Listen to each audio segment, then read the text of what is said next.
Hello everyone, it's a beautiful day here in Southern California, and today I thought I would answer some questions that some of your viewers, who I'm very appreciative of for commenting on my videos and watching, some of you viewers have asked me some questions, so I thought I'd go through a couple of them on this channel.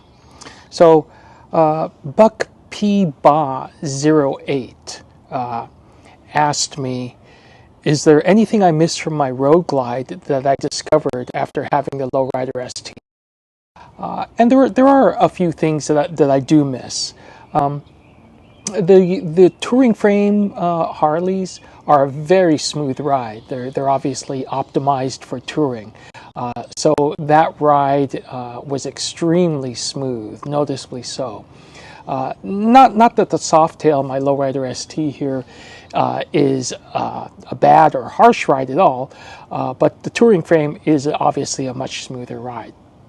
Also, the Road Glide has a very distinct image and look. It's a very nice looking bike. Just riding down the road on that, it's just an impressive bike to ride. So that's another thing I missed about that bike. And then the last thing I think I missed that sticks out to me is the top-loading saddlebags. As you know, on the Lowrider STs, the saddlebags open to the side, whereas the touring frame bikes, they have saddlebags that open from the top, and I do feel that that's much more convenient. But these issues I find were only slightly better. Not enough for me to say, hey, I'm going to go back to a touring bike. As many of you know, I've gone back and forth on many bikes, but I do like the Lowrider ST, and I feel that fits my riding style and my frame because I'm a shorter guy. I'm only 5'7" with a 30-inch inseam. I feel that the Lowrider ST really fits me much better, and I'm much more comfortable on the ride. So here's another question. Sanbiro09 asked, if I wanted a very low profile saddlebag guard, why don't I just a primary skid cover plate, like from a company called Santoro Fabworks?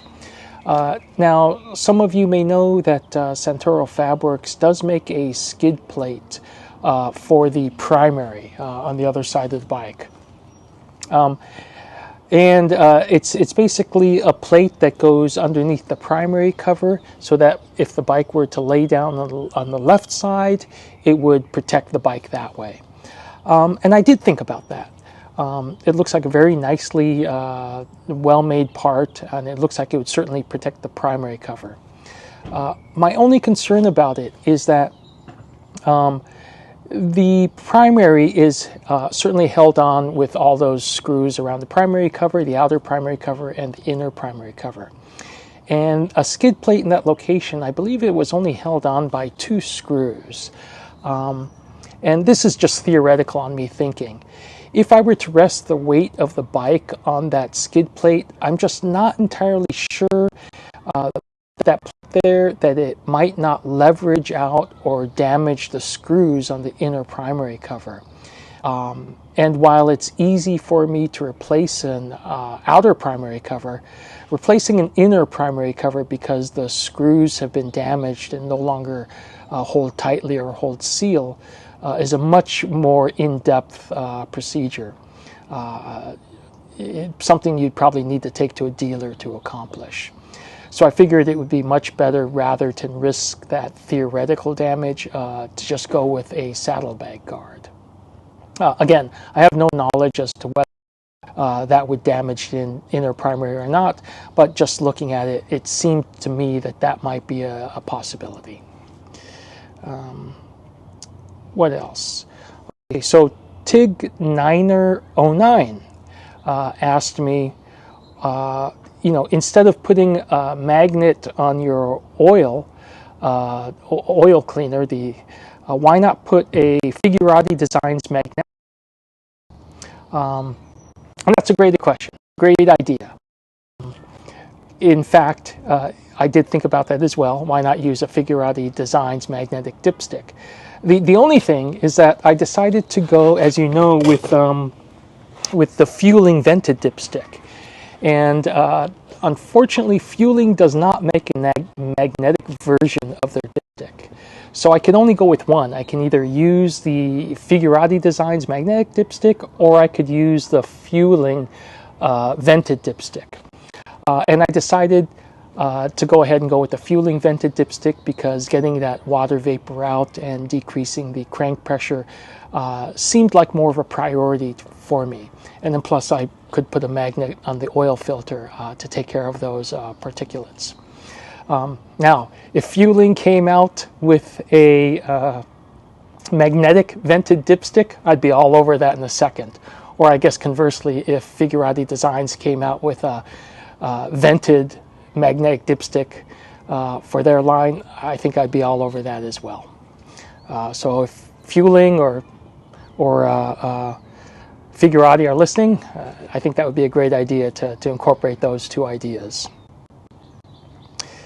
And then one last question. Abel's mother 65 asked me, why not go with like a stereo or comm system with headphones for my helmet? I think the reason behind that is when I ride, I don't like to be distracted. I don't want to listen to music. I don't want to take telephone calls. So riding a bike for me is almost like a meditation. It creates a mindfulness. So it's almost like therapy, I guess. You feel at peace. And I didn't want all those distractions around me. So I don't want a stereo system, certainly not an external stereo system. I don't want a comm system in my bike. If I'm riding with friends, we use hand signals instead, but I don't want to be distracted by conversation or music during my ride. I just want that time to ride and just, meditate and focus. I hope that makes sense.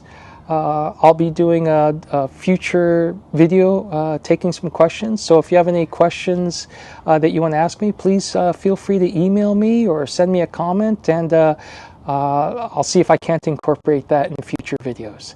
Thanks so much for watching.